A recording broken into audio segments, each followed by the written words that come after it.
भाजपा में लोक जागरण यात्रा को लेकर उपविवाद अभी भी गहराते जा रहा है। हमारे साथ मौजूद है भाजपा के वरिष्ठ नेता रामदास अग्रवाल जी। हम जानते हैं इस मसले पर उनकी राय। भाई साहब, जिस हिसाब से भाजपा में जो आज स्थिति चल रही है, क्या लगता है आपको?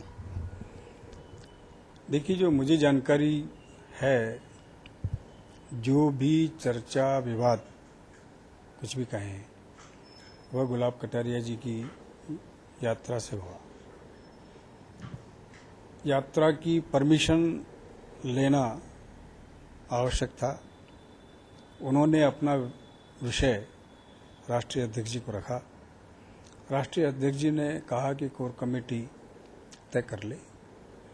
कोर कमेटी में डिस्कशन हुआ और कोर कमेटी में सहमति बनी न बनी ये तो मैं नहीं कह सकता, लेकिन कोर कमेटी में से ही किसी ने राष्ट्रीय अध्यक्ष जी को फोन किया कि साहब क्या करें, यात्रा 9 तारीख से निकालें या क्या करें।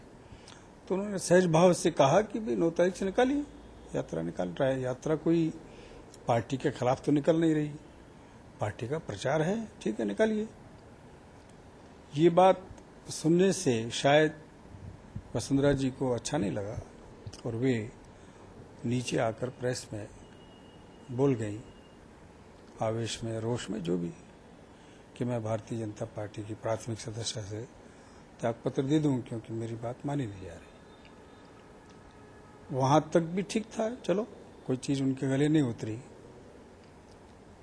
लेकिन कटारिया ने साथ के साथ जैसे उनको बताया गया कि भाई ये मामला गहरा रहा है, उन्होंने एक अच्छे कार्यकर्ता के नाते अपना व्यवहार दिखाया कि भाई मेरे कारण विवाद नहीं होना चाहिए, और ऐसी स्थिति तो मैं अपनी यात्रा रद्द करता हूं। उन्होंने यात्रा रद्द कर दी। जिस बड़प्पन भाव से उन्होंने यात्रा रद्द की, उसी बड़े भाव से वसुंधरा जी को भी इसे स्वीकार करना चाहिए था, क्योंकि आखिर पार्टी में सब मिलकर ही काम करेंगे, तभी पार्टी सत्ता में आएगी, आगे बढ़ेगी। सर, क्या लगता है जो पूरी कवायद है जो भाजपा में चल रही है, प्रदेश भाजपा में, कहीं ना कहीं प्रदेश अध्यक्ष को बदलने के लिए कवायद तो नहीं है? देखिए, मैं इस विवाद में नहीं हूं, मुझे नहीं मालूम। जो सामने इश्यू आया यात्रा का, और वो मिशन, मान लो वसुंधरा जी ऐसा मानती थी कि यात्रा उचित नहीं है, तो वो उनका पूरा हो गया था। उसके बाद दूसरे दिन जो हुआ कि सारे स्टेट भर में लोगों को फोन किए, कराए, जो भी हुआ, और त्यागपत्रों का अंबार लगा, ऐसा अखबारों में आया, मुझे नहीं मालूम कि इतने विधायक, इतने लोग, ये वो सब त्यागपत्र दे रहे हैं। तो आम कार्यकर्ता के दिमाग में बात है कि अब इशू क्या है जिससे त्यागपत्र मांगे जा रहे हैं, इशू क्या है? इशू किसी को पता नहीं। फिर बाद में किसी ने अखबारों में, मीडिया में बोला कि कौन होते हैं गडकरी, हमारी तो खाली बस एक ही नेता हैं और पार्टी भी कुछ नहीं है, पार्टी से भी बड़ी है, और भी अनर्गल कुछ अपशब्द, यूजलेस वर्ड्स बोले कुछ और लोगों ने भी। तो ये स्थिति यहां तक आई, ये अनुचित थी, अवांछित थी, और यह पार्टी के लिए तो घातक है ही है, लेकिन स्वयं वसुंधरा जी जो मुख्यमंत्री बनने के लिए अपने आप को आगे प्रोजेक्ट कर रही हैं, नेता हैं, तो फिर उनको इस प्रकार के किसी भी अभियान में शामिल नहीं होना चाहिए। फिर त्यागपत्रों का किसके पास आया त्यागपत्र? क्या त्यागपत्र दिए? लोगों ने प्राथमिक सदस्य त्यागपत्र दिए, और अगर विधायकों ने प्राथमिक सदस्य से त्यागपत्र दे दिया तो उनकी सदस्यता खत्म हो जाएगी विधानसभा की।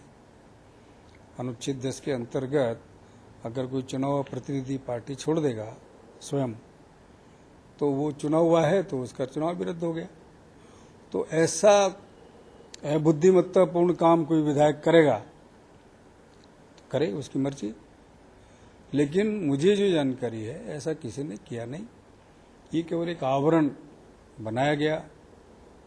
अब आवरण क्यों बनाया, उसके पीछे क्या उद्देश्य है, वसुंधरा जी ने इसके बारे में स्वयं कुछ नहीं कहा, और लोग बोलते रहते हैं, मैं उसमें नहीं जाता, क्योंकि ऑथेंटिक बात तो वसुंधरा जी कहेंगी तभी होगा कि क्या जो लोग मांग कर रहे हैं कि कप्तान सिंह सोलंकी को हटाओ, अरुण चतुर्वेदी को हटाओ, ये करो वो करो जो भी, लेकिन उन्होंने इसके बारे में स्वयं ने कुछ कहा नहीं।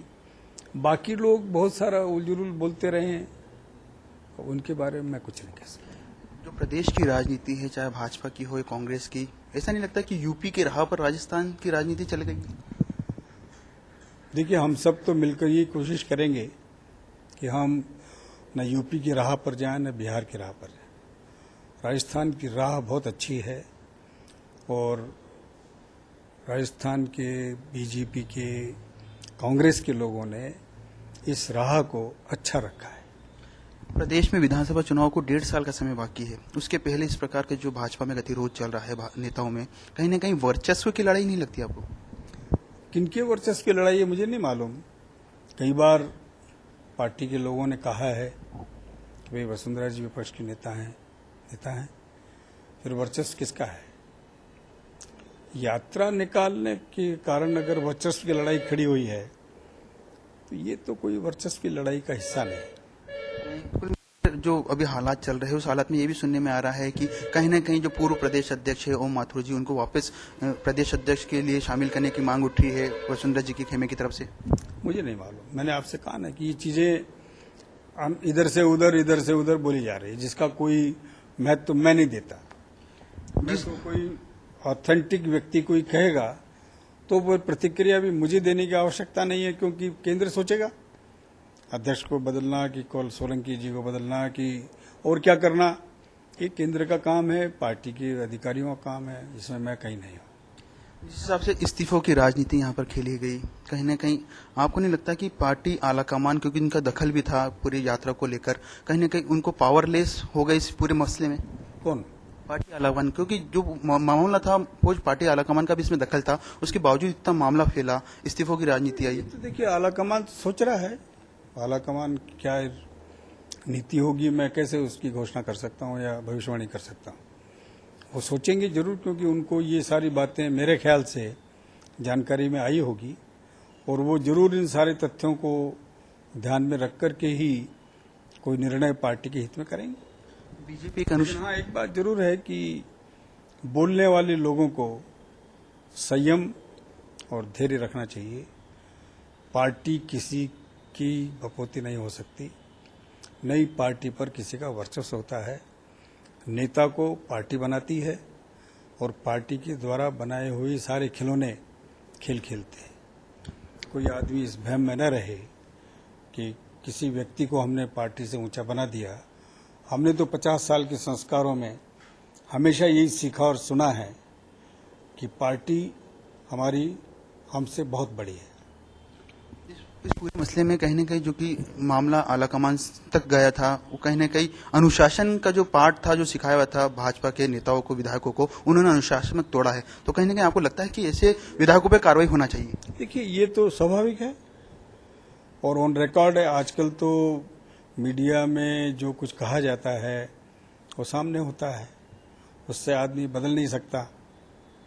तो हाईकमांड चाहेगा, ये उसको सत्य करना है कि उन्हें इस प्रकार के शब्दों के द्वारा जिन्होंने सुशोभित किया, उनके खिलाफ वो क्या कार्यक्रम करें। आने वाले चुनावों में क्या स्थिति लगती है आपको? जो हालात आज के लग रहे हैं, तो क्या आने वाले विधानसभा चुनाव में इसका असर पड़ सकता है? नेचुरल है, नुकसान तो पार्टी का ही हुआ है। फायदा किसको हुआ है? गुलाब कटारिया को फायदा हुआ है कि वसुंधरा जी को फायदा हुआ है? इस सारे एपिसोड में यात्रा एक तरफ, नुकसान पार्टी का, नफा किसका है? कोई ये सोचता है कि वसुंधरा जी को फायदा हुआ है, उनके जो भी हमारे साथी पार्टी के लोग हैं वैसा समझते हैं, तो वो भी एक आध दिन में समझ जाएंगे इससे पार्टी का नुकसान ही हुआ है और इसमें तीनों पक्षों का नुकसान हुआ है। पार्टी का तो हुआ ही हुआ है, लेकिन गुलाब कटारिया का भी हो गया और वसुंधरा जी का भी हो गया। इसलिए सावधानी बरतने की तीनों का आवश्यकता है, पार्टी और पार्टी के नेतृत्व को, कि इस प्रकार के एपिसोड्स पर आगे कोई गतिरोध पैदा न हो। ये कहना था वरिष्ठ नेता रामदास अग्रवाल अग्रवाल जी का कि कहीं ना कहीं इस पूरे एपिसोड से पार्टी को नुकसान हुआ है, जिसका फर्क आने वाले विधानसभा चुनाव में पड़ेगा। इसलिए अभी से इसको मसले को सुलझा लेना चाहिए आपस में मिल बैठकर। कैमरा पर्सन विजय गिरी गोस्वामी के साथ पीयूष शर्मा, BTV न्यूज, जयपुर।